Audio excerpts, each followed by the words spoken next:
আজকে ব্যাংকে গেলে আপনি দেখবেন 10,000 টাকার চেক নিয়ে সেই ব্যাংক কর্তৃপক্ষ তাকে দিতে পারছে না। 50,000 টাকার চেক নিলে বলে যে আপনি 3টা ভাগ করে নিয়ে আসেন। এই কি ছিল 53 বছরের বাংলাদেশের প্রত্যাশা? এইটাই কি ছিল 53 বছরের বাংলাদেশের চাওয়া পাওয়া মানুষের কাছে?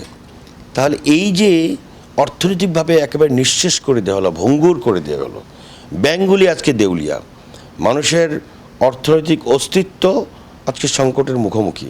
মানুষ পকেটে থেকে একবেলা গরুর গোশত কিনতে খাওয়ার জন্য মধ্যবিত্ত স্টাইলের যে সমস্ত মানুষ আছে, যিনি 50,000 থেকে 1 লক্ষ টাকা বেতন পান, তার পক্ষে মাসে একদিন গরুর গোশত কিনে খাওয়া সম্ভব হচ্ছে না।